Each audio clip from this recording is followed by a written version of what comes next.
যোগদান করার সুযোগ করে দেওয়ার জন্য। আলোচনার শুরুতেই আমি প্রয়াত জননেতা দশরথ দেবের স্মৃতির প্রতি আমার গভীর শ্রদ্ধা নিবেদন করছি। অনেকক্ষণ ধরে আলোচনা হলো এবং প্রথমেই সংগঠনের তরফ থেকে 3টা টপিকস আয়োজকরা বলেছেন। আমার মনে হয় 3টি বিষয়ই পরস্পর সম্পৃক্ত, একই বিষয়। ত্রিপুরার সামন্ততন্ত্র থেকে প্রজার শাসন, রাজতন্ত্র থেকে গণতন্ত্র, আধুনিক ত্রিপুরা নির্মাণ, এই ক্ষেত্রে দশরথ দেবের ভূমিকা, দশরথ দেবের অবদান, এটা হচ্ছে মূল বিষয়। এবং এটা শুধু ব্যক্তি দশরথ দেব এর অবদান মূল্যায়নের প্রশ্ন নয়, এটা হচ্ছে দশরথ দেব ত্রিপুরার বিগত 100 বছর 100 বছরের প্রগতিশীল গণ আন্দোলন, যে প্রগতিশীল আন্দোলন, প্রগতির অভিমুখে যে যাত্রা, যার নেতৃত্বে স্বাভাবিকভাবেই ছিলেন প্রথমে অভিযুক্ত কমিউনিস্ট পার্টি, পরবর্তী সময়ে এখানকার প্রধান বামপন্থী দল গণতান্ত্রিক শক্তি, তাদের একজন প্রধান নেতৃত্বকারী ব্যক্তি। তো ত্রিপুরার ইতিহাসকে বাদ দিয়ে দশরথ দেবকে আলোচনা করা যাবে না। এবং দশরথ দেবকে যখন আলোচনা করব, দশরথ দেবের অবদানকে যখন আমরা স্মরণ করব, তখন সেটা কিন্তু ব্যক্তি দশরথ দেবের অবদানের চাইতেও তৎকালীন সময়ে যারা গণ আন্দোলনে অংশগ্রহণ করেছেন, যারা গণ আন্দোলনের নেতৃত্ব দিয়েছেন, তাদের সবার যৌথ অবদানকে স্মরণ করা।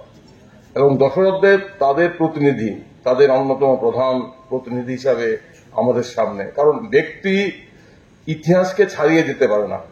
ইতিহাস ব্যক্তি তৈরি করে, সময় ব্যক্তি তৈরি করে। ইতিহাসে ব্যক্তির ভূমিকা নির্ধারক, ভূমিকা অনেক সময় নেয়, কিন্তু সেটা সবসময় ইতিহাসের গতির সাথে সাযুজ্য রেখে। তাই দশরথ দেবকে আলোচনা করা, বিগত 100 বছরের ত্রিপুরার ইতিহাসকে তুলে ধরা, এবং সেই ইতিহাসে বামপন্থীদের প্রগতিশীল শক্তির অবদান, তারা কিভাবে কোন পথে সংগ্রাম করে এখানে এসেছেন, তার একটা মূল্যায়ন করা। এবং অতীতকে জানা, আজকে অতীতকে ভুলিয়ে দেওয়ার চেষ্টা হচ্ছে, অতীতকে বোঝা, আমরা কোথায় ছিলাম, কোথায় পৌঁছেছি, এবং কি কি বাধার বিরুদ্ধে আমাদের লড়তে হয়েছে, এবং অতীত থেকে শিক্ষা গ্রহণ করা। নিশ্চয়ই একজন মানুষের, একজন আন্দোলনের, একজন বিরাট ব্যক্তিত্বের জীবনে সবকিছু সাফল্য নয়, তার মধ্যে দুর্বলতা আছে, ব্যর্থতা আছে আন্দোলনের। সেগুলো থেকে শিক্ষা নিয়ে আগামী দিনে আমরা কি করে তার এই যে লিগাসি, তার উত্তরাধিকারকে বহন করতে পারবো, তার জন্যই বোধ হয় এই স্মারক বক্তৃতার আলোচনা করা, আয়োজনের প্রয়োজন, গুরুত্ব। আমি যেটা বলতে চাই যে ত্রিপুরা একটা কিন্তু ইউনিক এক্সাম্পল। একটা সারা ভারতবর্ষে এরকম উদাহরণ কিন্তু নেই। কেন বলছি? যে একটা রাজ্য, ছোট্ট রাজ্য, সেখানে দুটো জনগোষ্ঠী। একটি জনগোষ্ঠী হচ্ছে যাদেরকে আমরা উপজাতি বলি, কিংবা আদিবাসী বলি, কিংবা ইন্ডিজিনাস পিপুল বলি, এবং তারা এখনো জাতিসত্তায় বিকশিত হয়নি। আজকে আমি 70-75 বছর আগের কথা বলছি। এবং অন্যদিকে একটা উন্নত জাতিগোষ্ঠী, যারা ঐতিহাসিকভাবে এখানে ছিল এবং ঐতিহাসিক কারণে, দেশভাগের কারণে তারা এখানে এসেছে। এই দুটো জনগোষ্ঠীর মধ্যে, দুটো জনগোষ্ঠীর আশা আকাঙ্ক্ষা, স্বপ্ন, এর মধ্যে পারস্পরিক প্রতিদ্বন্দ্বিতা আছে। কারণ একটা অগ্রসরমান জাতিগোষ্ঠী, যার অর্থনীতি, যার সংস্কৃতি, যার ভাষা, যার সাহিত্য অনেক অনেক উন্নত। আর একটা জাতিগোষ্ঠী, যারা জাতিগোষ্ঠীর পর্যায়ে আসতে যাইছে, যারা ইতিহাসের অনেক চড়াই উত্তরায় অতিক্রম করে জাতি বিকাশের পর্যায়ে পৌঁছে যাচ্ছে। এই দুটো জাতিগোষ্ঠীর আশা আকাঙ্ক্ষার মধ্যে সমন্বয় রক্ষা করা, ব্যালেন্স রক্ষা করে ঐক্য রক্ষা করে এগিয়ে নিয়ে যাওয়া, এটা কিন্তু এই ধরনের উদাহরণ কিন্তু ভারতবর্ষের কোথাও নেই। ভারতবর্ষের কোথাও দেশ বিভাগের পর এই ধরনের পরিস্থিতি সৃষ্টি হয়নি। এরকম একটা কঠিন পরিস্থিতির মধ্যে এখানকার বামপন্থী আন্দোলন, দশরথ দেবদের, নৃপেন চক্রবর্তীদের, অঘোরদেব বর্মাদের, হেমন্তদেব বর্মাদের, সুধন্যদেব বর্মাদের, অনেকে, আমি সবার নাম স্মরণ করার, নাম উল্লেখ করার প্রয়োজন, তাদেরকে একটা ব্যালেন্স রক্ষা করতে হয়েছিল। যে না, আমাদের এই যে দুটো জনগোষ্ঠী, তাদের স্বার্থ পরস্পর বিরোধী নয়। এখানে বাঙালি অংশের মানুষের দায়িত্ব আছে উপজাতিদের দাবি দেওয়ার প্রশ্ন, 4 দফা বলুন, 6 দফা বলুন, তাদের দাবি দেওয়ার প্রশ্ন তুলে ধরা, তাদের দাবি দেওয়াকে নিজেদের দাবি দেওয়ায় পরিণত করা। ঠিক তেমনি উপজাতি কিংবা আদিবাসীদের দায়িত্ব আছে, যারা এসেছেন তাদেরকে গ্রহণ করে দুই সম্প্রদায়ের মধ্যে ঐক্য রক্ষা করে ত্রিপুরাকে এগিয়ে নিয়ে যাও। এই কাজটা কিন্তু বামপন্থীরা, কমিউনিস্টরা করতে করেছে। অনেক চ্যালেঞ্জ হয়েছে, অনেক রক্ত ঝরেছে, অনেক প্রাণ গেছে, কিন্তু এই কঠিন কাজটাই ত্রিপুরাতে করার দায়িত্বটা বামপন্থীরা পালন করেছে বলে আজকে আমরা এখানে এসে পৌঁছেছি। আমরা ইতিহাস নিয়ে আলোচনা করার কিছুটা প্রয়োজন আছে। এখানে অনেক সময় দেখবেন ইতিহাসে বলা হয় ত্রিপুরা স্বাধীন রাজ্য ছিল। এটা তো যারা ইতিহাস নিয়ে একটু চর্চা করেন, আমি ইতিহাসবিদ নই, কিন্তু আমি মাঝে মধ্যে ইতিহাস নিয়ে কিছুটা চর্চা করার চেষ্টা করি। ত্রিপুরা স্বাধীন এই কথার আমাদের বিরাট ফাঁকি আছে। বলা হচ্ছে 1400 বছরের স্বাধীন ত্রিপুরা স্বাধীন ছিল না। ত্রিপুরা 1772 সনেই ইস্ট ইন্ডিয়া কোম্পানি ত্রিপুরাকে দখল করেছিল, এবং ত্রিপুরার রাজা তথাকথিত স্বাধীনতা নজরানা দিয়ে, সালামি দিয়ে তাকে রক্ষা করতে হয়েছিল। এটা কিন্তু ইতিহাস। এবং 1761 সনে রেলেফ লিগ এর পুরো লেফটেন্যান্ট মেথুকে 200 সৈন্য দিয়ে এবং 2টো বন্দুক দিয়ে ফেব্রুয়ারি 1761 সনে ইস্ট ইন্ডিয়া কোম্পানি পাঠিয়েছিল ত্রিপুরা দখল করার জন্য। ত্রিপুরার তৎকালীন রাজা ছিলেন রাজাধর মাণিক্য, তাকে পরাজিত করে ইস্ট ইন্ডিয়া কোম্পানিকে ত্রিপুরা দখল করেছিল। পরবর্তী সময়ে ত্রিপুরার রাজাদের সাথে ইস্ট ইন্ডিয়া কোম্পানির একটা চুক্তি হয়েছিল। সেই চুক্তি অনুযায়ী তারা ত্রিপুরাকে স্বাধীনতা দিয়েছিল নজরানার বিনিময়ে, সালামির বিনিময়ে। তৎকালীন সময় 1,11,091 টাকা নজরানা দিতে হয়েছিল ত্রিপুরা রাজাকে। একটা ইনস্টলমেন্টে দেওয়া সম্ভব হয়নি, খুব সম্ভবত 13টা ইনস্টলমেন্টে দিতে হয়েছিল। তো এবং আপনার ফিলিপ লিগকে ফার্স্ট রেসিডেন্ট অফ ত্রিপুরা নিযুক্ত করা হয়েছিল। আমরা একটু পিছিয়ে যাই। 1872 সনে পলিটিক্যাল এজেন্ট নিয়োগ করা হয়েছিল। আপনারা যারা ত্রিপুরা ইতিহাস জানেন, report of the political agent, প্রতি বছর পলিটিক্যাল এজেন্ট এখানে হরিগঙ্গা বসাক রোডে কোয়ার্টার ছিল, সেখানে থাকতো। পলিটিক্যাল এজেন্টের রিপোর্ট প্রতি বছর লন্ডনে যেত। সেই রিপোর্টগুলো পড়ে দেখবেন ত্রিপুরার রাজাকে তার রাজ পরিবারে কিংবা রাজ অন্দরে তার বার্ষিক খরচ কত হবে তার অনুমোদনও কিন্তু পলিটিক্যাল এজেন্টকে নিতে হতো, বাজেট পাস করে নিতে হতো। এবং পলিটিক্যাল এজেন্টের রিপোর্টে কিন্তু প্রত্যেকবার বলা হতো যে রাজ অন্দরে রাজ পরিবারের অহেতুক খরচ হচ্ছে। অনেক বিরূপ প্রতিক্রিয়া আছে। এই রিপোর্টগুলো তো আর্কাইভে আছে, এই রিপোর্টগুলো আমার কাছে আছে, অনেকের কাছে আছে। 1872 থেকে 1947-48 অব্দি রিপোর্ট। এবং এই রিপোর্টগুলো ত্রিপুরাকে জানার জন্য, এবং ত্রিপুরার স্বাধীনতা এটা ছিল একটা টেকনিক্যাল ইন্ডিপেন্ডেন্স। কার্যত ত্রিপুরার রাজারা ব্রিটিশ বর্ষতা স্বীকার করতে বাধ্য হয়েছিল নজরানা দিয়ে, সালামি দিয়ে, চাকলা রসুনের জমিদারির জন্য। আর ত্রিপুরা হিল ত্রিপুরা, প্লেন ত্রিপুরা। আর হিল ত্রিপুরার আয়তন 10,000 স্কোয়ার কিলোমিটার। আর যারা চাকলা রসুনের জমিদারি, পরবর্তী সময় জমিদারি ছিল, একসময় যেটা ত্রিপুরা রাজারই অন্তর্গত ছিল, তার আয়তন 5,000 স্কোয়ার কিলোমিটার, অর্থাৎ হিল ত্রিপুরা প্রায় অর্ধেক, একটা বিরাট অংশ। সেখানে কিন্তু এই জমিদারি জমিদারি দিল নজরানা দিয়ে। এবং 1872-এর রিপোর্টগুলো পড়লে এটা শুধুমাত্র ত্রিপুরাকে জানার জন্য প্রয়োজন, এবং পাশাপাশি এই রিপোর্টগুলো পড়ার প্রয়োজন শুদ্ধ ইংলিশ, কারেক্ট ইংলিশ। এইরকম কারেক্ট ইংলিশের রিপোর্ট কিন্তু এখনকার হয় না। এটা আপনারা দেখবেন। এই কারণে কেন আমি কথাগুলো বললাম, এই কথাগুলো বললাম যে একটা গল্প বলা হয় স্বাধীন ত্রিপুরা। কিসের স্বাধীন ত্রিপুরা? এটা তো ছিল খাঁচাই বন্দি স্বাধীনতা। ত্রিপুরার স্বাধীনতা ছিল খাঁচাই বন্দি স্বাধীনতা। এবং অনেক ম্যাকেনজি বলেছেন কেন সরাসরি ব্রিটিশ শাসনে এলো না। সেক্ষেত্রে বলা হচ্ছে ব্রিটিশরা, সাম্রাজ্যবাদী শক্তিরা, তারা চাইতো খাজনা, তারা ত্রিপুরার হাতি নিয়ে আগ্রহী ছিল না। তারা খাজনা চাইতো, তারা খাজনা পেত, তারা খুশি ছিল। এখন ত্রিপুরার সংস্কার, রাজারা সংস্কার করেছেন, এরও কিন্তু একটা কাহিনী আছে। রাজারা সংস্কার করেছেন, এর কতগুলো কারণ আছে। সামন্ততান্ত্রিক, যে কোনো সামন্ততন্ত্র যে কোনো রাজার শাসনে নির্ভর করে দাঁড়িয়ে থাকে প্রজা শাসনের উপর, প্রজা থেকে খাজনা আদায়ের উপর। এবং ত্রিপুরার রাজারা এর ব্যতিক্রম ছিল না। সব রাজাই এটাই রাজতন্ত্রের, সামন্ততন্ত্রের স্বাভাবিক ধর্ম, স্বাভাবিক অর্থনৈতিক নিয়ম। ত্রিপুরাতে শাসন সংস্কারের পেছনে অনেকগুলো কারণ ছিল। আমরা যদি 19 শতকে যাই, 19 শতকে দেখবো আমরা 19th সেঞ্চুরিতে ত্রিপুরাতে অনেকগুলো বিদ্রোহ হয়েছিল। কুকি বিদ্রোহ, রিয়াং বিদ্রোহ, জামাতিয়া বিদ্রোহ, অনেকগুলো বিদ্রোহ হয়েছিল। সেই বিদ্রোহগুলো কিন্তু ব্রিটিশদের টনক নড়িয়েছিল। তারা ভাবলো এইভাবে যদি ত্রিপুরার রাজাকে অনিয়ন্ত্রিত রাখা হয়, কোনো সংস্কার না করা হয়, সেক্ষেত্রে কিন্তু পরিস্থিতি খারাপ হবে। তার ফলেই কিন্তু 1871 সালে ব্রিটিশ এজেন্টরা ত্রিপুরা এলো, এবং ত্রিপুরার রাজাদের সাথে ব্রিটিশ এজেন্টদের প্রচন্ড আলাপ আলোচনা হয়ে রাজাকে বাধ্য করা হলো তার শাসন সংস্কারে করার জন্য। এই যে ত্রিপুরায় যে রাজারা মন্ত্রী নিয়োগ করলো, উমাকান্ত রায় বাহাদুরকে উমাকান্ত রায় বাহাদুর উমাকান্ত দাসকে 1898 সনে ত্রিপুরার মন্ত্রী করা হলো। এটা তো ব্রিটিশের চাপে।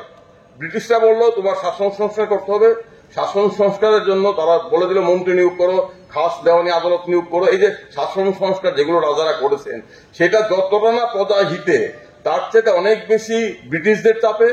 আরেকটা বিষয় হলো রাজারা বুঝতে পারছিলেন যে আমার সোর্স অফ রেভিনিউ বাড়াতে হবে। এই যে সোর্স অফ রেভিনিউ বাড়াতে হবে, আজকে বলা হয় ত্রিপুরাতে বাঙালি উদ্বাস্তুরা এসেছে দেশ বিভাগের পর, এটা কিন্তু সবটা সত্য নয়। রাজারা কিন্তু 1400 শতক থেকে ত্রিপুরাতে বাঙালিদের আসাতে উৎসাহিত করেছেন। কেন উৎসাহিত করেছেন? রাজকর্ম পরিচালনা করার জন্য। রাজার রাজকর্ম পরিচালনা করার জন্য বাঙালিদের গোড় থেকে রাট থেকে তারা এখানে এনেছেন, বাঙালি পণ্ডিতদের, হিন্দু পুরোহিতদের তারা এনেছেন। এটা তো 1400 শতক 1500 শতকের কাহিনী।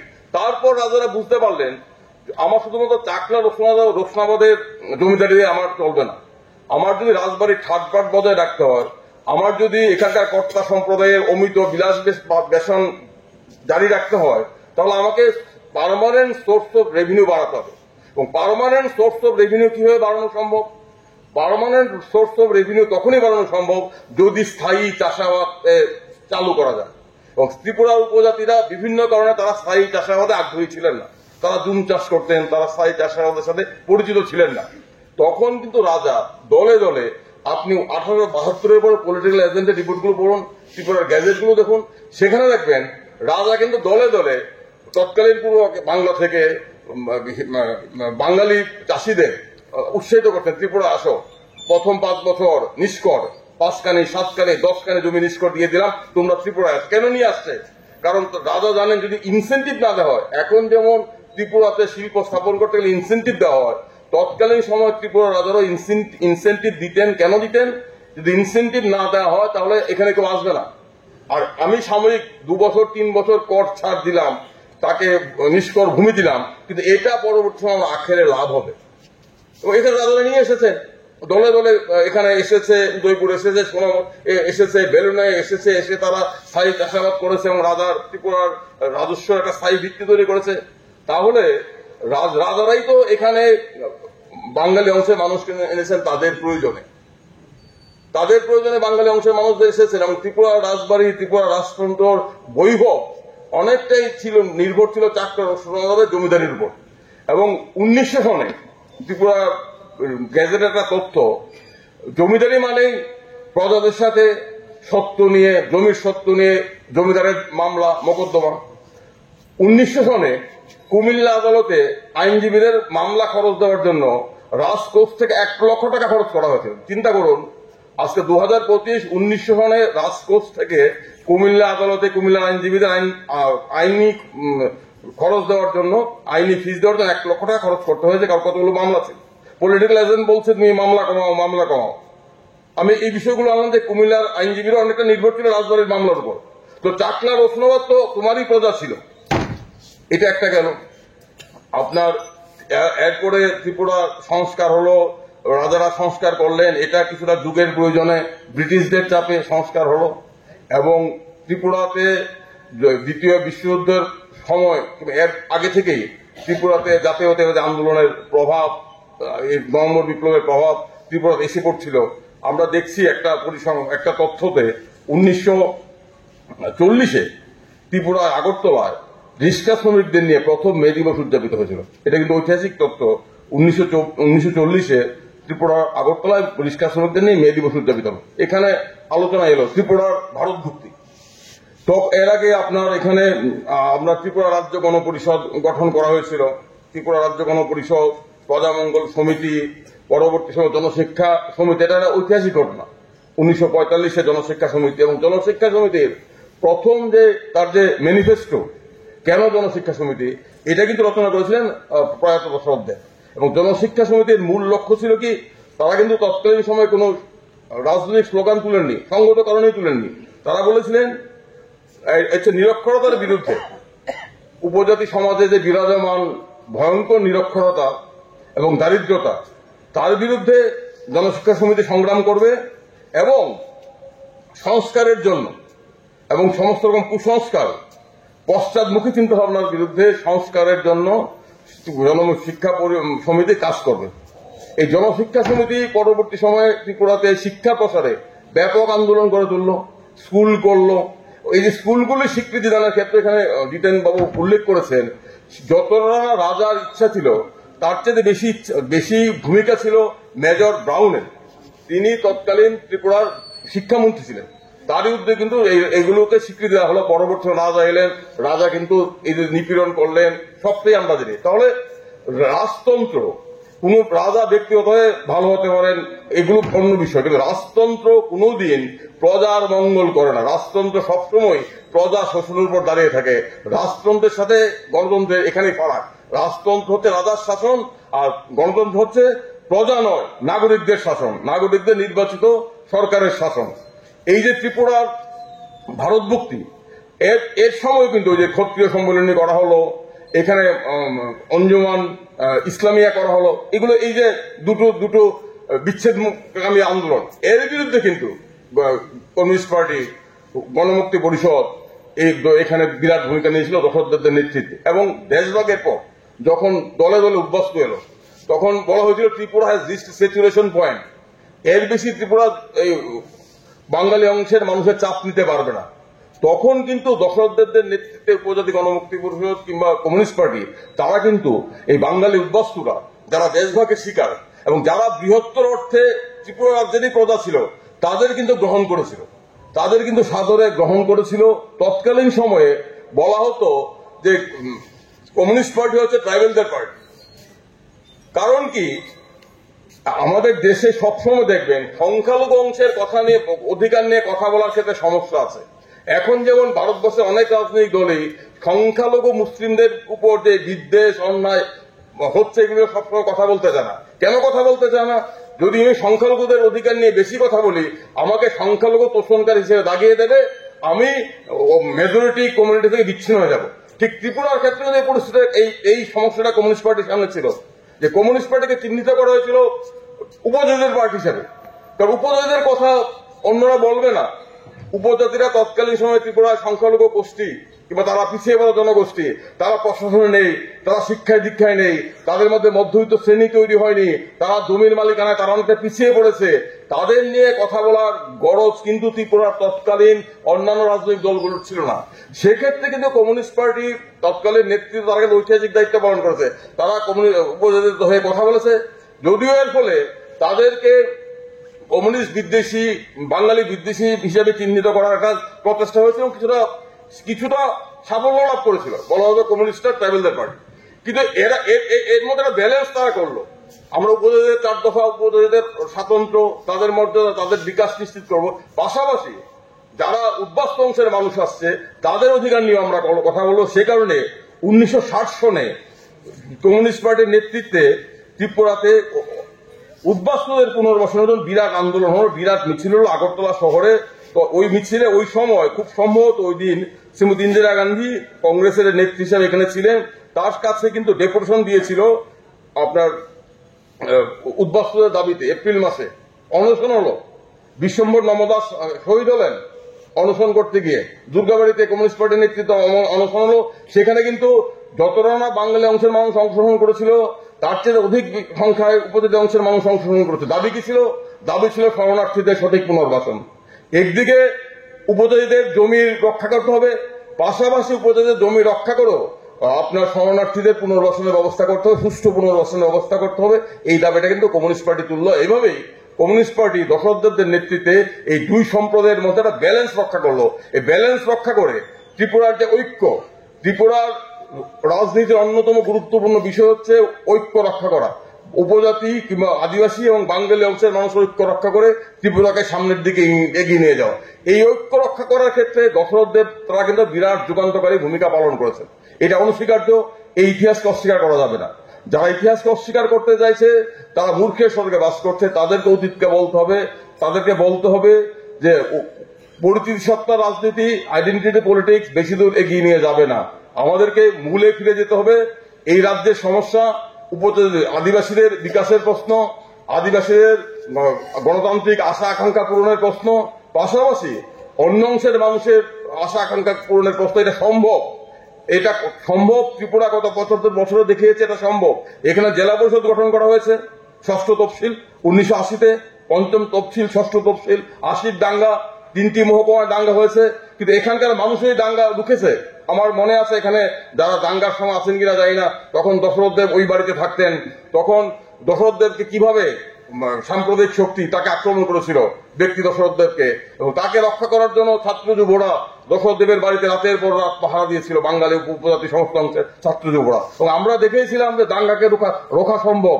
তৎকালীন বামফ্রন্ট সরকার ছিল বলেই এই দাঙ্গাকে 3টি মহকুমার বাইরে ছড়াতে দেওয়া হয়নি।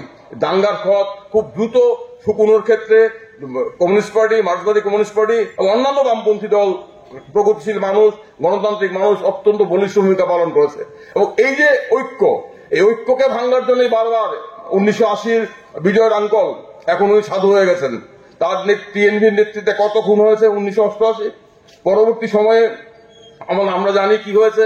আমার মনে আছে 1988 সনে যখন এটিএফ তৈরি হচ্ছে, একদিকে 1988-তে কংগ্রেস কিউজের সরকার এসেছে, তাদের বিরুদ্ধে একটা অংশের পর্যন্ত যুবক অস্ত্র তুলে নিচ্ছে, মাঝে মধ্যে নতুন এটিএফ এর খবর আসছে।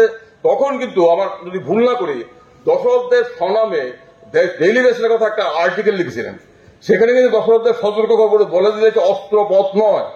যারা এটিএফ করছে, যারা এটিএফ নিয়ে জঙ্গলে চলে যাচ্ছে, যারা অস্ত্র হাতে মনে করছে অস্ত্র ছাড়া সম্ভব নয়, তারা কিন্তু ভুল করছে। আমার এখনো এই লেখাটার কথা মনে আছে, কারণ একটা এই লেখাটা অশুনি সংকেত। আগামী দিনে যে এটিএফ এই সাম্প্রদায়িক বিচ্ছিন্নতাবাদী সন্ত্রাসবাদী গোষ্ঠীরা বড় বিপদ হিসেবে দেখা দেবে, এটা কিন্তু দশরথ উপলব্ধি করতে পেরেছিলেন বলেই তখন কিন্তু আমরা অনেকেই মনে মনে এই এটিএফ কে মনে মনে স্বাগত জানাচ্ছি। একটা কিছু হচ্ছে তো, একদিকে উপজাতি সমিতি, কংগ্রেসের সন্ত্রাস, এর বিরুদ্ধে এটিএফ যাই হোক, তারা তো কিছু করছে। কিন্তু দশরথ দেব কিন্তু দেশের কথায় খুব সময়োপযোগী একটা প্রবন্ধ লিখে সতর্ক করছিলেন যে না, এটা সন্ত্রাস নয়, এটা রাস্তা নয়। যে সমস্ত যুবক অস্ত্র হাতে নিয়েছে, তোমরা অস্ত্র ছাড়ো, তোমরা গণ আন্দোলন, গণতান্ত্রিক আন্দোলনকে পথে ফিরে আসো। এই দেশে, এই রাজ্যে পরিবর্তন সম্ভব দুই অংশের মানুষের ঐক্য রক্ষা করে। বিচ্ছিন্নতাবাদী আন্দোলন দিয়ে পরিবর্তন আনা যাবে না, এতে রক্তপাত হবে। আমরা ঐক্য রক্ষা করে ত্রিপুরাকে অন্ধকার মুক্ত করব, এই ভবিষ্যৎবাণী, এই সংকেত দশরথ দেব দিয়েছিলেন। যদিও তারা যারা অস্ত্র নিয়েছিল, যাদের নেতৃত্বে তারা, যাদের ইশারায় তারা চলছিল, তারা সেই সতর্কবাণী স্বাভাবিকভাবে তারা খেয়াল করেনি, তারা কান দেয়নি। পরবর্তী সময় আমরা দেখেছি কত রক্তপাত হয়েছে ত্রিপুরাতে।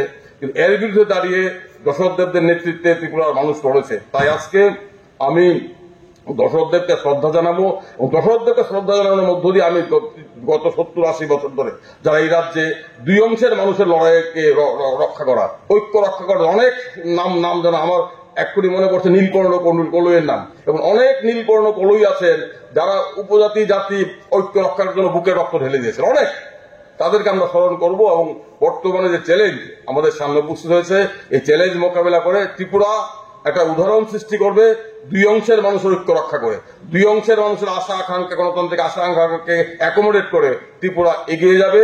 অতীত থেকে শিক্ষা গ্রহণ করে, অতীতের ব্যর্থতা খোলা মনে স্বীকার করে, ব্যর্থতাকে শিক্ষা নিয়ে আমরা, তাহলে আমাদের আমাদের আলোচনা সবার সার্থকতা। শুধুমাত্র অন্ধস্থাবকতা করে কাজ হবে না, আমাদের খোলা মনে অতীতকে আলোচনা করতে হবে, অতীতের দিকপাল নেতাদের যে সাফল্যগুলোকে আমাদের নিজেদের মধ্যে নিতে হবে, এবং তাদের ব্যর্থতা থেকে আমাদের শিক্ষা গ্রহণ করতে হবে। তবেই বোধ হয় প্রকৃত শ্রদ্ধা, প্রকৃত ভালোবাসা জানানো সম্ভব হবে।